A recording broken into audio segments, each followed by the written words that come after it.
saluto che vi giunge da Borzonasca in occasione dell'Agricasta giunta alla 17ª edizione. Abbiamo l'assessore che è un po' la madrina, insomma l'ideatrice di questa manifestazione, e il sindaco. Allora intanto un saluto a chi ci sta guardando. Senz'altro il saluto si rivolge a tutte le persone che ci conoscono, sono tante, perché abbiamo raggiunto dei numeri elevati, qualche volta anche oltre 4.000 persone a detta dei carabinieri. Mi fido perché 4.000 sono tante. Un saluto anche del sindaco. Sì, un saluto a tutti i telespettatori, spero che diciamo, i visitatori siano tanti come tutti gli anni. È una bella manifestazione che vuol mettere in mostra un po' le nostre peculiarità, sia gastronomiche ma anche di tradizione, di cultura. Infatti abbiamo mostre, abbiamo l'esposizione della mucca cabanina, degli asinelli, l'albero da cuccagna di antica tradizione, poi tante bancarelle, e quindi adesso comincia a prendere campo, ma poi nel pomeriggio sarà il pienone, ecco, insomma. Dove nasce? Come avete pensato questa... In un momento di relax, e un'amica di Borzonasca, la dottoressa Massa, mi ricordava al mare delle antiche usanze e tradizioni di Borzonasca con la festa dell'uva negli anni 50. Uva non ne abbiamo più qui come vigneti, e allora io ho pensato alla castagna e abbiamo abbinato il nome agricoltura e castagna, Agricasta, che poi qualcuno ce l'ha anche un po' copiato, con non sommo dispiacere. Comunque siamo stati molto fortunati per via di un grosso ipermercato che per una settimana ha consentito la pubblicità. È un ipermercato di cui non faccio nome, però frequentato da 20.000-30.000 persone fra sabato e domenica, per cui la prima Agricasta, che credevamo molto contenuta, invece è stata già un successo. Da allora questo ipermercato continua a fare la pubblicità per una settimana, e tra la pubblicità dei giornali, la pubblicità televisiva, la pubblicità dei manifesti siamo conosciuti. Abbiamo avuto, contrario forse, la coincidenza con altre realtà di oggi, sagre e feste, che insomma hanno fatto sì che alcuni abbiano preferito andare più lontano e alcuni mantenere la tradizione qui. Comunque nasce con la collaborazione del Comitato di Promozione e Sviluppo, che nasce proprio per via della Agricasta, e il consigliere allora Mauro Curotto assieme a me ha creato questa festa che adesso oramai sono in grado di gestire anche gli altri, però il Comitato continua ad esserci vicino economicamente e soprattutto con la manodopera, perché se non avessimo la manodopera Agricasta non si potrebbe fare. Ecco, allora prima di salutare gli amministratori, ancora un saluto del sindaco, gireremo un pochino, insomma, vediamo alle spalle le bancherelle, la famosa questa via, no, di Borzonasca, e cercheremo di dare un'idea di questa manifestazione. Sì, grazie, vi ringrazio per la vostra disponibilità. Sì, cercate di far vedere i punti più caratteristici, più salienti, ma penso che rimarrete favorevolmente soddisfatti. Quindi devo anch'io ringraziare, ringraziamenti a quanti hanno lavorato, in tanti, perché per organizzare una cosa del genere ci vuole tanta disponibilità. Anche quest'anno ci siamo riusciti e ne siamo contenti. Agricasta è per noi amministratori croce e delizia. Croce perché dipendiamo dalla meteorologia, delizia alla fine perché è come un parto, ci si dimentica, però è dura arrivarci, tutto lì. Ma poi tutti contenti, perché dopo la fatica si rimane contenti. Sì, decisamente sì, croce e delizia. Siamo qua con questi bellissimi asini. Questi stupendi asini e bravissimi asini. Siamo qua per fare folklore nella festa e accontentare più bimbi possibili. Noi siamo qua per fare un giretto sulla groppa dell'asinello ai più piccoli, diciamo. L'azienda agricola Santo Stefano si è dovuta appunto inventare questo, nel senso che di agricoltura Santo Stefano è un pochino dura vivere, perché abbiamo un inverno che è immenso, lunghissimo, e allora ci si inventa un po' di queste cose per uscire da quelle problematiche lì. Con gli asinelli noi riusciamo a lavorare praticamente, non dico tutto l'anno, ma una bella fetta dell'anno. Ecco, qua sono i tuoi figli. I miei figli e amici. Sì. Possiamo dire i nomi? Elisa, Anna, Livia. Cecilia. Cecilia, ma insomma, come va la vita con questi animali, con questi asini? Bene, bene, è bellissimo. È bellissimo vivere con loro. Ecco, come fai, come li accudisci? Ed d'estate quando il mio papà fa il fieno vado io ad accudirli, vado nei recinti a vedere che siano tutti bene, che ci siano tutti, quando sono nei pascoli a vedere che stiano tutti bene. Ecco, sono proprio miti. Più che miti, sono fantastici. Non calciano nemmeno. No, pensate che stamattina fino alle 8:30, 9 erano in un recinto di 4 ettari, perciò loro vivono praticamente liberi. Noi alleviamo allo stato semibrado. Li siamo andati a prendere, li abbiamo caricati sul camion, adesso siamo qua e loro sono così. Cecilia, ma hai dato un nome a questi? Sì. Allora, presentaceli un po'. Lei si chiama Atena ed Sì. è la figlia di Michela Ah, ok. e lei invece è Grisette. Ecco, e come mai questi nomi? Perché ci piacevano i nomi degli dei antichi, allora gli abbiamo dato questi nomi. Benissimo, allora buon lavoro, eh? Grazie. Tu da grande cosa sogni? Di essere come papà? Sì, mi piacerebbe molto. E adesso cosa fai? Adesso vado a scuola, faccio le superiori a Chiavari. E che cosa? Classico. Benissimo, allora buon proseguimento. Grazie. Allora, qua ci troviamo con l'associazione Razza Cabanina. Le mucche le vediamo qua alle nostre spalle.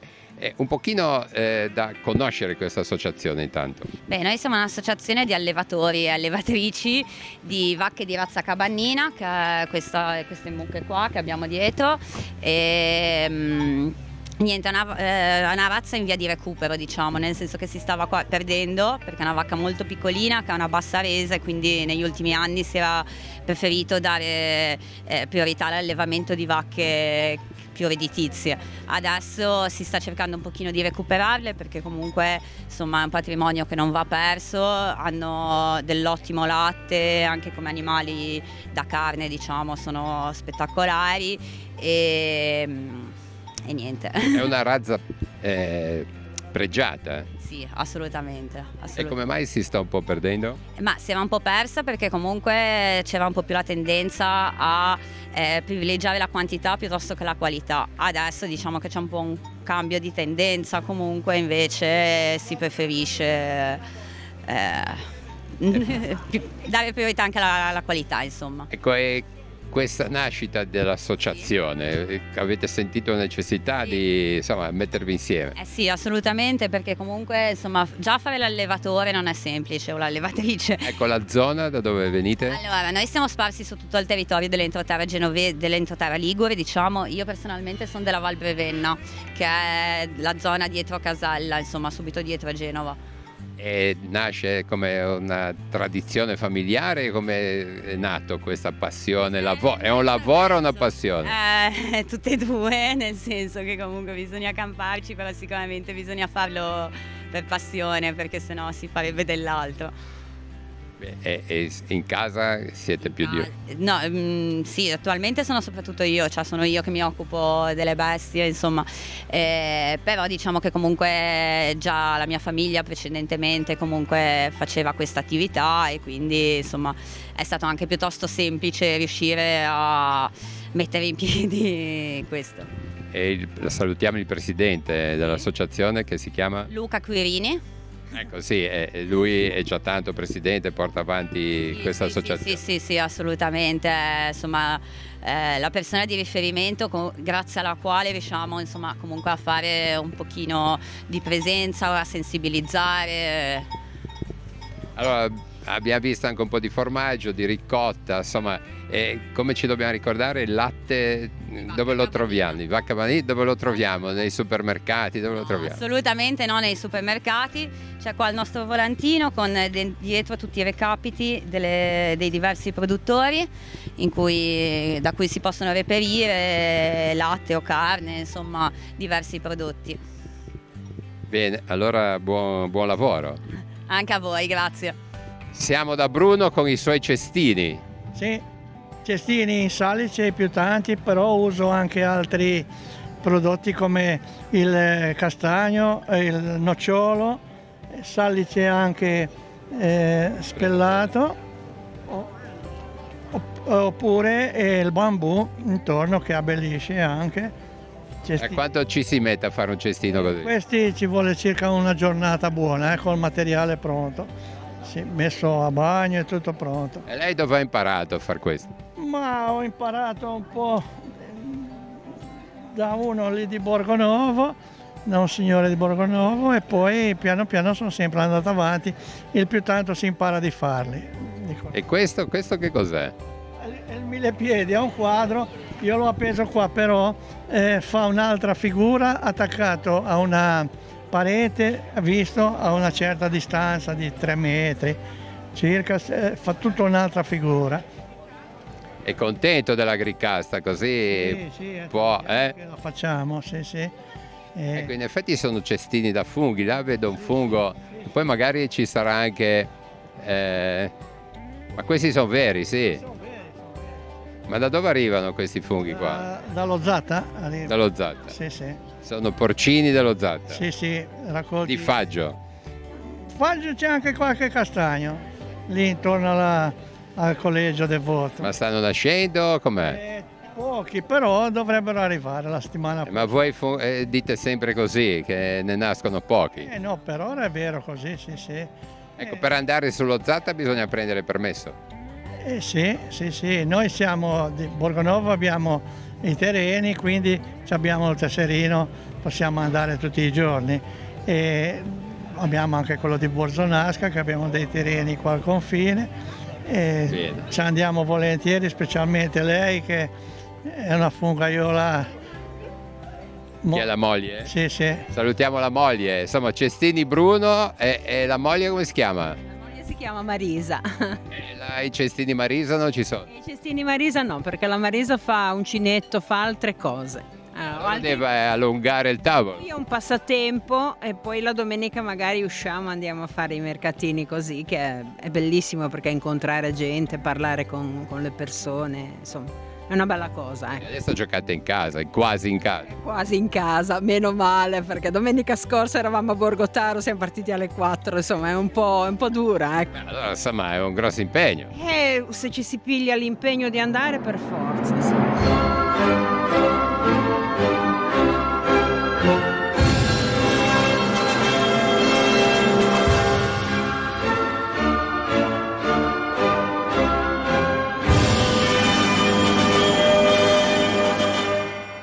Nasce un nuovo circolo a Borzonasca. Nasce da un gruppo di cittadini della società civile che si è proposto per organizzare eventi solo a favore dei bambini e dei ragazzi di Borzonasca. Stiamo portando avanti un progetto, cominceremo col mini tennis per i bambini dai 6 ai 10 anni e poi cominceremo anche nelle scuole dal 10. Tutto questo grazie anche all'amministrazione comunale e all'assessore allo sport Stefano Botto, che hanno collaborato quest'anno per questo evento, quindi i corsi saranno tutti gratuiti e fatti col volontariato di gente come noi, quindi spero che la cittadinanza e i bambini possano venire, così li leviamo dai divani con i tablet e i telefonini. Bene, allora un invito così a partecipare, facciamo un saluto a questo personaggio di Borzonasca. Paolo, l'amico. Ma vai a giocare a tennis o a che cosa? A bocce? Mi fa cagotti. Eccolo lì.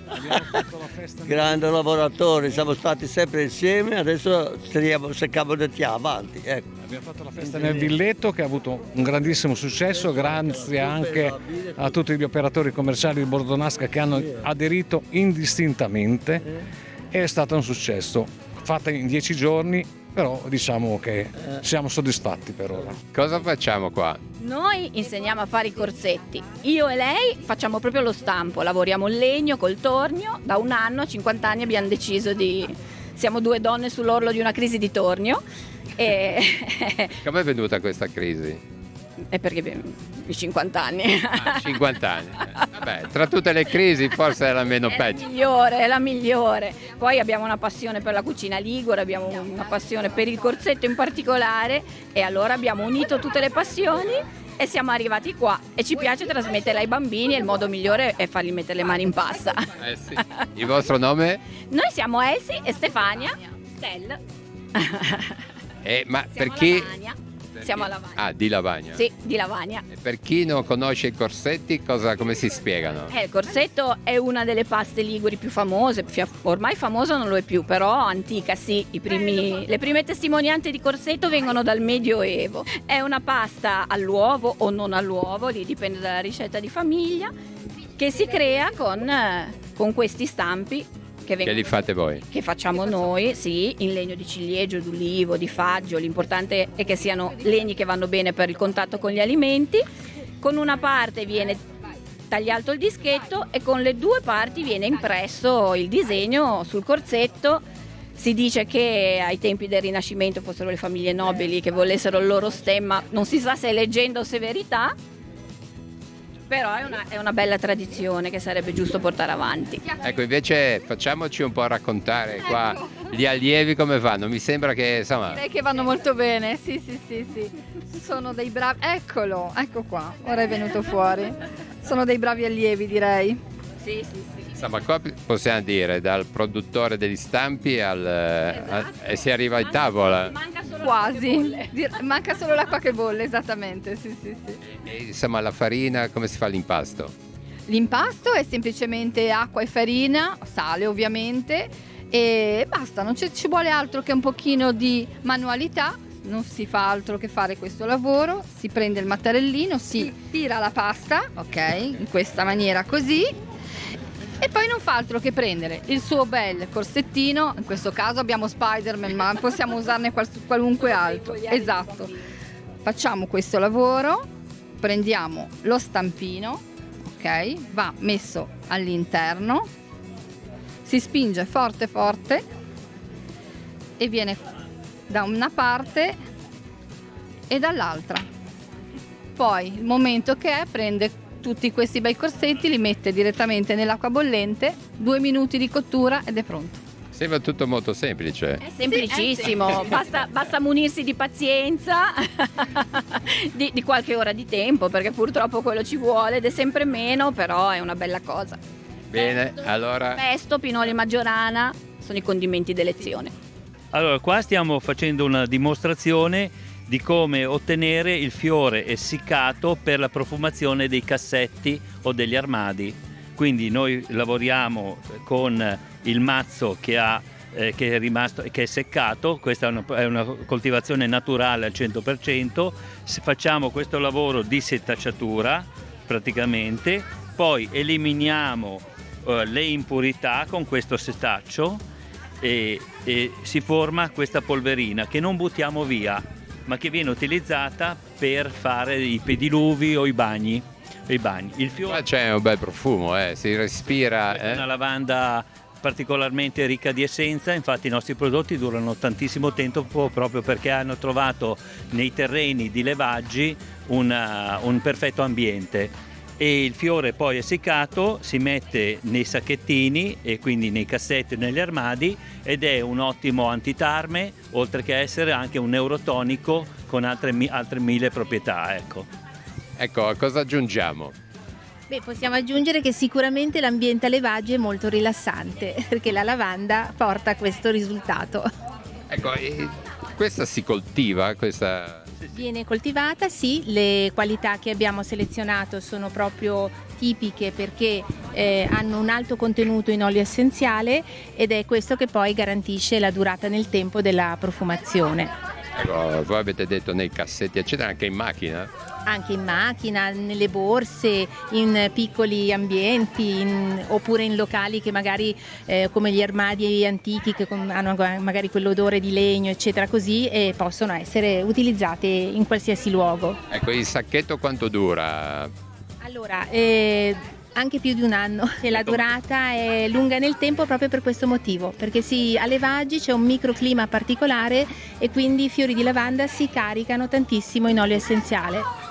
Dove vi è venuta questa idea? Come avete fatto a fare una cosa del genere, pensare? Abbiamo pensato perché noi abbiamo dei terreni naturalmente a terrazzamenti che non sono tipicamente quelli liguri molto stretti ma molto grandi, quindi volevamo trovare un prodotto che fosse idoneo a quel tipo di terreno e che permettesse grandi spazi per lavorarci e per fare le manutenzioni. Naturalmente da qui siamo partiti come hobbisti, poi siamo diventati una piccola azienda e siamo al momento tra Genova e La Spezia l'unica azienda che coltiva una filiera completa, dalla coltivazione alla realizzazione dei prodotti. Allora Luigi, qua siamo nel legno. È nel legno di olivo, praticamente molto stagionato, perché l'olivo bisogna lavorarlo stagionato, se no si spacca praticamente. Ma stagionato cosa vuol dire? Quanti anni? Una trentina d'anni dopo che è stato tagliato. Perché praticamente al sugo, non c'ha il sugo come gli altri legni, ma c'ha l'olio dentro e deve asciugare l'olio.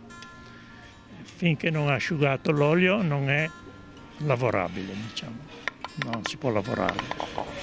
30 anni sono tanti, Tanti in tronchi, poi se si taglia a tavola magari per i taglieri ci mette la metà perché si steccano e passa l'aria. Ecco, qua abbiamo, insomma, come si chiama questo? Questo è il pestello, quello che praticamente pesta in fondo al mortaio. Per fare il pesto, no? Sì.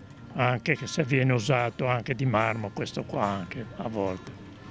Però si può fare anche, è un peccato sporcarli perché è bellissimo dentro. E poi vediamo, sì, taglieri, insomma abbiamo un po' di tutto, dai portapenne ai centro tavola, abbiamo portauovo. Ma sono tantissimi anni che ogni tanto ti incontriamo. Sì, ormai siamo veterani. Dove hai imparato a fare queste cose? Ho imparato praticamente a Chiavari, ho fatto 4 anni di apprendistato negli anni 60 e praticamente poi ho fatto il tornitore delle sedi di Chiavari per 38 anni. Perciò insomma l'esperienza non manca. L'esperienza non manca. Adesso è una passione che va avanti. Cioè si tira avanti a fare qualcosa anche per il pubblico, per far vedere, anche per una tradizione, lavorazione del legno, però questa particolarità dell'olivo. Sì, l'olivo nostrano è l'olivo ligure, diciamo, che cresce nel secco, è tutto storto, tutto però è bellissimo come venatura. Qua siamo nella mostra dei funghi. Assolutamente sì, è una mostra che è il secondo anno che facciamo in occasione di Agricasta, su invito del comune, col patrocinio del parco e con la collaborazione, devo dire, di parecchie istituzioni qua in giro, tipo i consorzi dei funghi, consorzi dei beni prazionali, di Zanoni, tutte persone che ci hanno dato una grossa mano in tutto e per tutto. E poi un sacco di volontari, tipo il nostro amico Maurizio che ci ha portato questo soggetto meraviglioso, 1,250 kg di porcino. Quanto pesa? 1,250 kg. Un esemplare. Direi. Ma non si riesce a capire un po' No. Prima abbiamo visto di quelli dello Zatta che sembravano di faggio, questo è di castagno. Questo è di castagno. Perciò già bisogna pensare nei castagni. E già bisogna pensare che dove l'ha trovato ci è andato apposta perché sapeva di trovarlo. Perché un professionista nel suo ramo, quindi è uno che di funghi ne sa tanto, va per funghi, non dico per mestiere ma quasi, e è andata a colpo sicuro, credo. Perché... Ma così grosso pensava di trovarlo? No. Ma io non pensavo neanche di trovare tutta la roba che ci hanno portato, onestamente, perché la stagione non è che sia delle migliori. Abbiamo la fortuna di avere tanti amici, tanti collaboratori, il nostro gruppo siamo tante persone appassionate, quindi 2 stanno rientrando adesso dall'ultimo giro per funghi. Quindi... Ecco, perché qua come vi siete organizzati? Voi siete un'associazione micologica, no? Noi siamo un gruppo micologico. E per questa manifestazione avete cercato di coinvolgere più persone possibile, magari i soci. Noi siamo abbiamo un gruppo di soci che sono ormai specializzati nella raccolta per la mostra, in particolare Lidia e Santi, che voglio ricordare perché sono 2 persone che girano appositamente per la mostra. Loro partono, vanno a raccogliere, sanno dove andare, sanno ormai come raccogliere e cosa raccogliere. Perché l'importante in una mostra è avere tante varietà, tante specie e non avere roba ripetitiva. Ecco, questi sono tutti buoni da mangiare o ce n'è? Allora, ad esempio, questo sono i famosi fungo, com'è che si chiamano? Mazza di tamburo li chiamano, ma i genovese, i tiuli? I trulli, sì, dipende. I trulli. Poi chiaro, c'è questa che purtroppo è rovinata dal secco, che è assolutamente mortale, è una manita falloide. Ah, perciò ci sono anche quelli che... Noi abbiamo la fortuna di avere i cartellini della MB che hanno la striscia verde per i commestibili, la striscia rossa per i tossici e mortali e la striscia questo azzurra sarebbe per i non mortale. commestibili. Questo è mortale. E questo si assomiglia molto, e poi c'è il cartellino rosso a, come si chiama? Quello invece... Questa è la Verità Aureola della Manita Muscaria, che è quella che è lì in vetrina, quella rossa. Questa è un po' più chiara, un po' più aranciata. Comunque è sempre un fungo molto tossico. Molto tossico. C'è la mia amica, vieni un po' con me. C'è la mia amica Elettra, il micologo più giovane che abbiamo nel gruppo. Ah sì? Che ha portato un altro cesto di funghi, vedo. Allora vediamo in diretta, dai. Ecco. Ah, qua da dove arriviamo? Santo Stefano d'Aveto. Ah beh, lì siete esperti. Sì, Parco dell'Aveto. Che lei è molto brava, è nuova nel gruppo. Ma e qua cosa ci sono dentro? Qua ci sono tipologie di ramarie, queste sono delle tipologie di cantarelli, abbiamo le amaniti, Non comune. poi sotto... Ecco, ma in questa occasione avete preso anche i velenosi? Sì, assolutamente. Sì, sì, Abbiamo sì. un'autorizzazione per chiudere sulla porta della regione. Perché teoricamente la raccolta dei funghi tossici o velenosi o non commestibili è punita dalla legge. però Con l'autorizzazione regionale per poterlo fare. Ma anche per farli conoscere e abituare all'occhio di non andare a Allora, finire. tanti mi dicono ma tu funghi buoni ne metti pochi. Io le mostre non le faccio per insegnarti a raccogliere i funghi buoni, le faccio per insegnarti a non raccogliere quelli velenosi. Ecco, potrebbe essere uno slogan particolare. E invece queste sono le colombine. Queste colombine, certamente. Questa è la più comune che c'è, la colombina viola, la chiamano, Russola cianoxanta. È un ottimo fungo commestibile. Conosco persone che lasciano i porcini per raccogliere quella. E cosa sono? Le colombine. Sì, sì. Poi è chiaro. Beh, poi alla fine ne conosciamo quei 2 o 3 qualità, no? Per la gente comune che si può andare per funghi. Ma diciamo che... Vedendone così tanto sembra quasi sorpreso. Allora, tieni presente che il checklist dei funghi in Liguria è arrivato oltre 4.500 specie. I fungaioli ne conoscono molte meno, ovviamente, ma anche noi non è che li conosciamo tutte. Io quello che dico sempre è raccogliete i funghi e siete sicuri di quello che fate. Perché ancora oggi si sentono casi di intossicazione da funghi. Tutti gli anni Genova poi è San Martino ne cura almeno 50-60 casi tutti gli anni. Cioè, bisogna scegliere, se uno non conosce, scegliere quei 2 colombine porcine e siamo sicuri. Un micologo svizzero della fine dell'Ottocento ha scritto una frase che secondo me è incidere nel marmo. Lui ha detto che il fungo velenoso esiste per selezionare l'umanità e sopprimere i presuntuosi, gli imprudenti, gli imbecilli e gli empirici. E ha ragione, se non conosci il fungo non raccoglierlo. O se no vai all'ispettorato micologico competente per territorio e faglieli vedere. Ecco, e quello velenoso, anche nel toccarlo con le mani o metterlo insieme agli altri buoni, può essere una cosa imprudente. Niente. Non succede assolutamente niente. Diciamo che è meglio non farlo. Però non è che se una manita palloide va contato con un porcino quello diventa velenoso. In particolare ricordo che la manita muscaria, quella rossa a puntini bianchi, condivide moltissimo l'habitat del porcino e a volte sono foto che li trovi assolutamente vicini l'uno all'altro. Questo non vuol dire che il fungo diventi velenoso. Allora finiamo, insomma c'è un invito alla raccolta dei funghi che dice con delicatezza non tagliare i funghi ma pulisci con cura. Esatto. Anche in questa direzione un po' di attenzione. Ma allora c'è chi ha il vizio di tagliare i funghi. In realtà la legge regionale e la legge quadro nazionale lo vietano tassativamente. Cioè la legge dice chiaramente che il fungo va raccolto nella sua intierezza e completo di tutti i particolari che ne possono garantire il riconoscimento. Quindi il fungo non va tagliato. Poi... No, tutt'al più li facciamo una foto ormai che si vedono, no? Belli. Ti sembra di esserci quasi. Un ragazzo è venuto stamattina, mi ha portato 180 foto di funghi che ho fatto nel bosco e mi ha detto poi mi dici i nomi di questi funghi. Ma scusa, tu quando è che sei andato per funghi l'ultima volta? Mercoledì che abbiamo portato un gruppo di studiosi nella riserva orientata del Lago Rai. Ne avete raccolto? 87 specie ne abbiamo trovate. Ah, però. Grazie allora. Figurati, grazie a voi, come al solito del resto. Poi Telepace ormai per me è un'amica oltre che un emittente.